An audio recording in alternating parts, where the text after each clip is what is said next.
Welcome back to another episode of Clash of Cultures. As you guys can see, we're going to be doing South Carolina today in our college football preview series. This is now episode 23, I believe, in the series. Thank you guys so much for the support. If you guys are new to the channel, make sure you guys like, comment, and subscribe down below. Let us know what teams you guys want to see.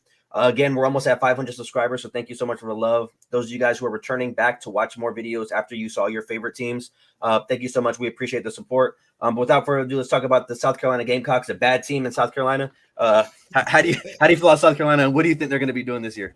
Yeah, I think this starts with Spencer Rattler. I think he looked, and as we kind of look at what they did last year, I think he did very good at the end of last year. Remember, this is the guy that beat out Caleb Williams for the starting job at Oklahoma. This is a guy that we thought probably 2 years ago was going to be the first quarterback taken. A very smooth delivery, quick delivery. He has the skills. There were moments where it just didn't seem to come together. As he left Oklahoma, as obviously Caleb Williams took that starting job, and then as he went to South Carolina last year.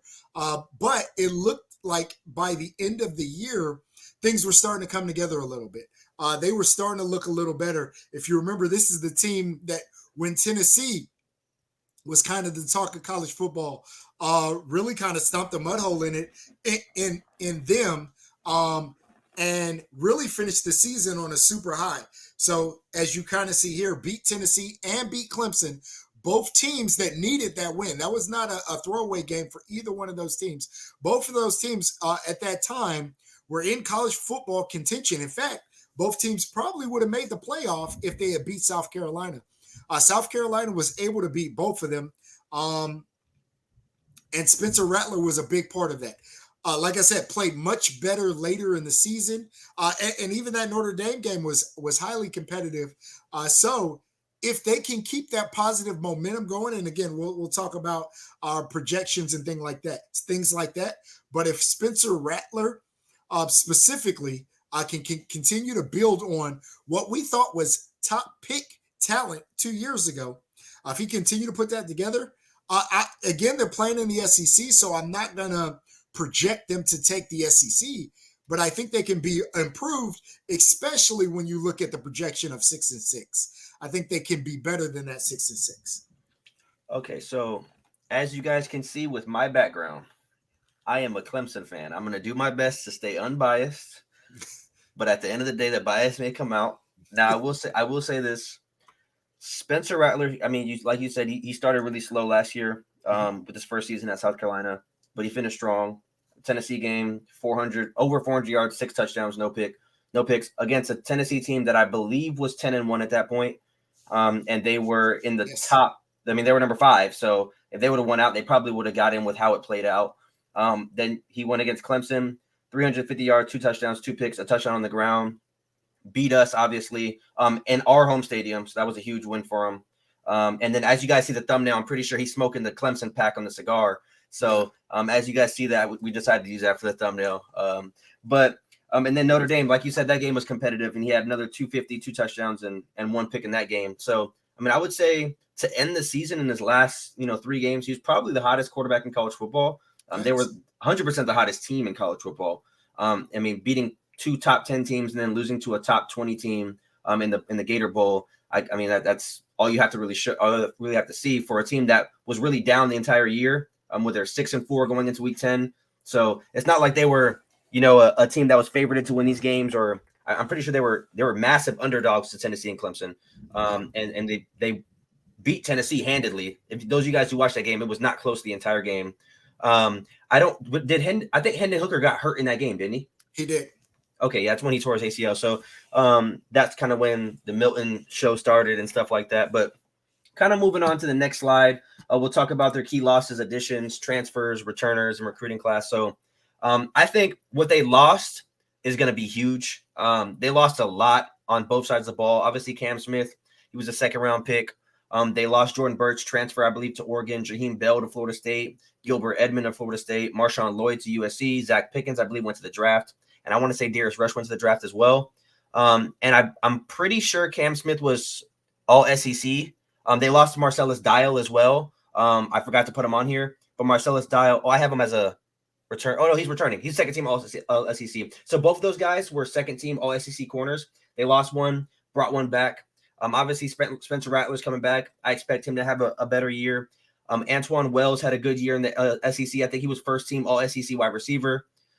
So I mean, really, I think what they lost in the transfer portal and the draft versus what they gained, the losses are outweighing the gains kind of by a lot, in my opinion. Again, I'm trying to be unbiased, but I mean, if you just look at on paper what they lost a lot of starting caliber talent, and they didn't really get back that in return. Eddie Lewis was a starter for Memphis, but again, that's a Group of 5 school, so you didn't get a guy back who was shredding another Power 5 team or other Power 5 teams. So I would say I think they're going to be right around where they were last year. We'll get into that in the next slide. But what do you feel about the transfer portal news and like the recruiting and losses and stuff like that? Yeah, they lost a lot, and I think you made that a very good point, right? Jaheim Bell was their second leading rusher, and I know they have a list there as a tight end. Talked about Darius Rush, but in the SEC, you gotta supplement that. So I like Trey Knox coming. I like Joshua Simmons coming at the tight end position. I like some of the I like the fact that Wells is coming back, almost 1,000-yard receiver last year. Like I said, we already talked about Spencer Rattler. So again, they have talent coming back. It's not like they've depleted. Their running back situation hurts a little bit. Marshawn Lloyd was their leading rusher last year, but it's not like he went for nearly 1,000 yards. He was under 600 yards rushing. So I don't necessarily consider that as big of a loss. I think they're going to live and die by Spencer Rattler and his ability to pass. He's a mobile quarterback, his ability to extend plays, his ability to find Antoine Wells. That's going to be the connection that they're going to have to ride really to whatever success it is they're able to find. Spencer Rattler to Antoine Wells. And I will say this. Now I know I'm talking about all the losses they had and how I believe the transfer portal kind of worked against them this offseason. If you just for a second look at their recruiting class, they are the 14th ranked recruiting class in the country, but they're the 6th in the SEC. That goes to show like how dominant the SEC has been on the recruiting trail. Yeah, that's a fact. I mean, that means you have 6 SEC teams in the top 14. I don't even know who else is around that, 15, 16, 17. But that is insane to have 14 4-stars and 10 3-stars. And I know Nicholas Harbor, he almost went to Clemson. He's a beast. So I think a lot of these guys will get a lot of playing time early. When you have a 14th ranked class, I mean, you clearly have talent to where you can compete against the other teams. Maybe not the likes of Georgia and Alabama, but the other teams in the SEC. I mean, you're head to head with them when it comes to talent. It's not like you're the 10th ranked team in recruiting in your conference. So, I think. I mean, go ahead. Shane Beamer's doing a hell of a job, especially on the recruiting trail.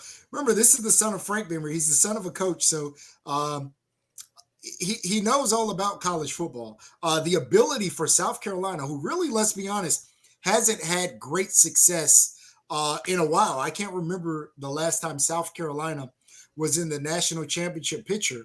And their ability to pull 14 4-star recruits is crazy to me. All right, so here's our predictions for South Carolina's schedule. Those of you guys who are looking at it and think that we cheated and picked the same games and same results, I actually made my list first. For all of these videos that you guys are seeing, my dad sent his over secondly. So obviously I know we had the same predictions, but he didn't. He's seeing it for the first time now. We have the same ceiling. The only thing that differs is the floor. So, Dad, go ahead. I'll let you explain why you chose these games and the floor and the ceiling. Yeah, no, that's kind of crazy, actually. But I think all the teams that I have South Carolina losing to, we've already previewed. The only game that I was kind of up and down with is that Texas A&M game, because like I said during the Texas A&M preview, I think they're going to be a little bit down. But yeah, this just speaks to the power of the SEC. I think South Carolina has a good team and good talent. I think Spencer Rattler is going to be pretty good. I think the tough part is they play some tough teams, right? And when I look at the floor and I got them at 5-7, it's because there are other games that I can see them dropping. I could see them dropping Mississippi State, Florida, maybe Kentucky. Now, obviously, I'm picking them to win those games, but those aren't games that I'd be shocked if South Carolina lost. And like I said, I think they're a good team. I like what Shane Beamer's doing. I think Spencer Rattler's going to play very well. I just don't think they have the talent to match some of those teams that I have them losing to. And it's really that simple. So, I mean, we have the same thought process. Let me ask you this, though. So, I would assume you're going to answer the same way I'm going to answer, but when you have their ceiling at 10-2, what 2 games do you think they have no chance of winning? So really, I think they are going to lose the Georgia and Clemson game without a shadow of a doubt. Oh, I went Georgia and Tennessee. I think they could beat Clemson. So Okay. I think Georgia and Tennessee were the 2 Well, games. just because of the rivalry? Yeah, and they beat them last year. So Yeah, okay. and I mean, so I think that's why I just said that I think the 10-2, the Georgia and Tennessee, and with both them being away games, I think that played a factor and for my decision as well. I mean, they won at Clemson last year, and now they have them at home in Columbia this year. So that's where I have them. I have them at 10-2 ceiling. My floor is a little bit different. I have them. I mean, I could see your 5-7 as well. I mean, I could even see 4-8 to be honest, because I wouldn't be surprised in the SEC with how good teams are if teams like Florida, Mississippi State, or Kentucky beat them. To be honest, but now the only reason why I didn't go that far on the floor is that I don't think they're going to drop all those games with the hot streak they had to end the season last year, beating 2 top 6 to 7 teams. So that's the only reason why I left the floor at 6-6. And I'm not gonna say I would be very surprised if they hit their ceiling. 10-2 is crazy in the SEC. I think no matter what side of the division you're on.